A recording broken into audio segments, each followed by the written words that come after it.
7:41 de la mañana, la reciente huelga contra el plan fiscal evidenció vacíos y dudas que se convirtieron en abusos que tiene la actual reforma procesal laboral. Por eso los diputados avanzarán con rapidez en cambios para evitar esos abusos con los movimientos de huelga. Hablamos hoy con el diputado Carlos Ricardo Benavides, quien redactó esta nueva reforma. Muy buenos días, don Carlos Ricardo, y muchas gracias por acompañarnos. Muy buenos días.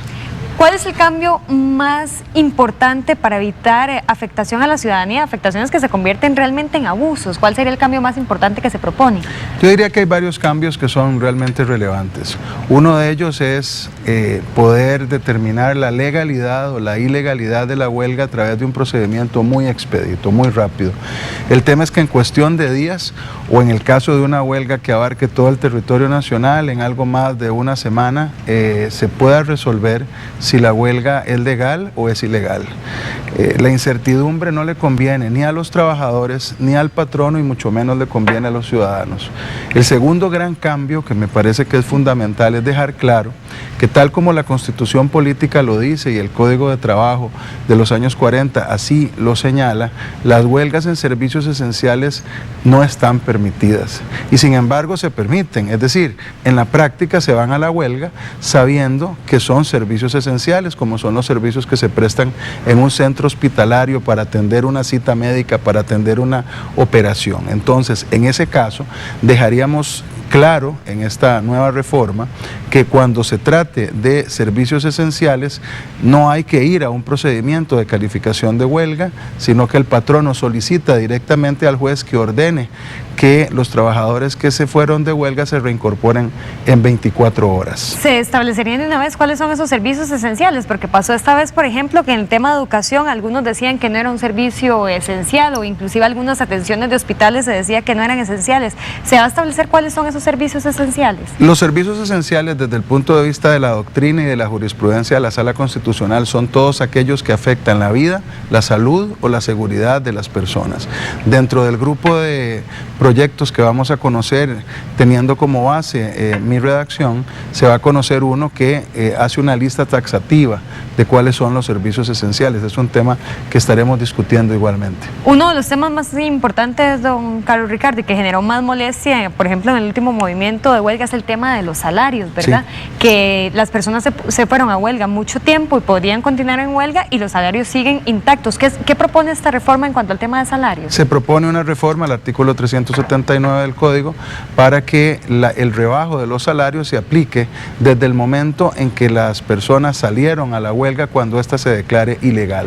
De manera que si han permanecido un largo tiempo tendrán que reintegrar todo ese salario que se les ha dado de una forma, digamos en este caso injusta, siendo que se trata de una huelga ilegal. Esto es lo que hacíamos antes. Hace algunos años, incluso a mí me tocó atender una huelga en Habdeba, en los muelles de Moín, y cuando la huelga finalizó les rebajamos los salarios a todas las personas que se habían ido, siendo que se declaró ilegal esa huelga. Para entenderlo claramente, don Carlos Ricardo, por ejemplo, está el día 1 de huelga. Digamos, en un caso hipotético, al día 10 se declara la ilegalidad de huelga.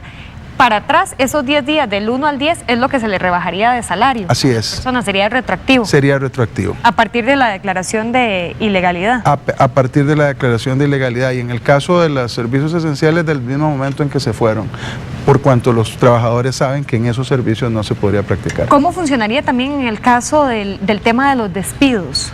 Porque funcionaría, tenemos un gráfico con lo que dice la reforma, vamos a verlo en pantalla.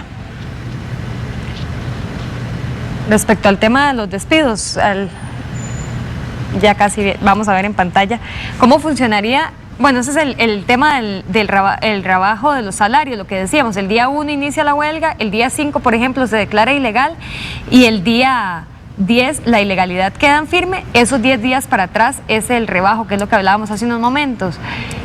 Pero en el tema de los despidos, ahí tenemos ahora sí en pantalla. En caso hipotético, el día 1 inicia la huelga, el día 5 se declara ilegal, el día 10 la ilegalidad queda en firme, el día 11 hay 24 horas para retomar el trabajo. ¿Y a partir de cuándo se aplicaría un despido si usted a las 24 horas no regresa? Desde el día 12. A partir del día 12. En el caso del despido y de las sanciones no aplicaría de manera retroactiva, sino una vez que se le advierte al trabajador que debe regresar, que debe reincorporarse.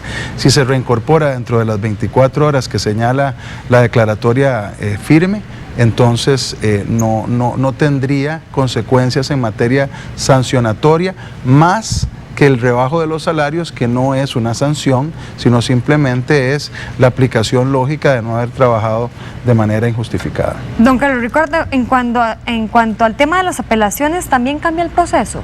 Cambia el proceso en términos de los plazos que tienen los jueces para resolver, pero también de los plazos que tienen ya sea los sindicatos o el patrono para apelar. Tienen que hacerlo en días, incluso naturales, es decir, corren hasta sábados y domingos para poder accionar. Cuando se trata, por ejemplo, del recurso de apelación, en el caso de las declaratorias de legalidad o de ilegalidad, son 3 días los que tienen para resolver, incluso contaría sábado y domingo, es decir, es un procedimiento realmente expedito. Mucho más expedito. Mucho más expedito, en donde el juez o el tribunal tiene que sacar todo el tiempo necesario para poder resolver una situación que está afectando un servicio público. El tema esencial aquí de la reforma es evitar una grave afectación a los derechos de la ciudadanía. Otra cosa particular del proyecto, el 661 bis, abre la posibilidad de que aún declarada legal la huelga, el empleador pida un alto al movimiento. ¿Cómo funcionaría eso? Sí, eso es lo que hemos llamado cortar la posibilidad de las huelgas eternas. Recordemos una cosa que mucha gente en casa probablemente no conoce o no tiene bien claro. La legalidad o la ilegalidad de la huelga no depende de que la huelga sea justa o sea injusta.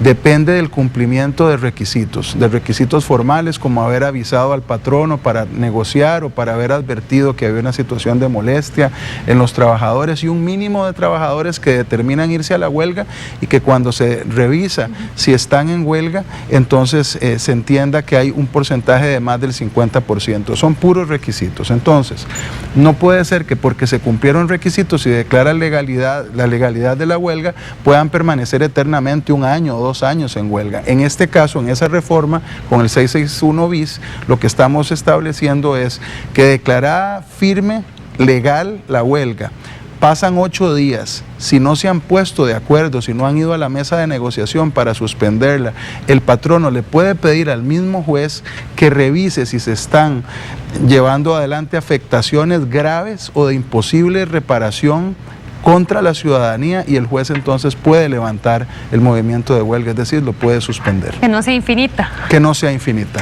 El artículo 350 habla de la disolución de sindicatos. ¿La experiencia de esta última huelga dio pie a esta norma? Sí, en realidad me parece que es una de las normas también más importantes.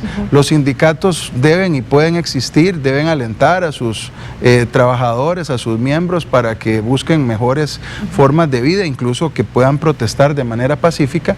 Lo que hemos visto es que más bien han tratado de azuzar a la gente para que bloquee vías públicas o para que haga sabotaje en bienes del Estado. Y entonces, en el caso en que ese tipo de conductas, que ya de por sí están tipificadas por el derecho penal costarricense, cuando sea un sindicato el que motiva a los demás para hacer un sabotaje, como sucedió en Recope sobre las plantas de esa institución, o para bloquear una carretera nacional impidiéndole el paso a decenas de miles de personas, el Ministerio de Trabajo puede ordenar la investigación y disolver un sindicato que incita a la violencia. Por último, don Carlos Ricardo, se nos acabó el tiempo, pero ¿hay consenso en la Asamblea para aprobar esta reforma? Yo creo que hay una gran voluntad. Quiero decir que hace solo 2 días aprobamos una vía expedita, que no será demasiado expedita. Vamos a estar 4 meses en comisión discutiendo esto, luego tendrá que venir a plenario, así que habrá por lo menos 6 meses en que estaremos discutiendo ampliamente esto, pero quienes votamos esa vía expedita fuimos 47 diputados, eso representa más del 80% de los miembros de la Asamblea. Pareciera haber un ambiente positivo para la reforma. Hay un ambiente de urgencia, de cambiar las cosas y que no nos vuelva a suceder lo que nos ha sucedido, especialmente afectando a la gente y especialmente a los que menos tienen y que no pueden pagar servicios privados. Muchísimas gracias por el espacio. Mucho gusto y gracias por invitarme.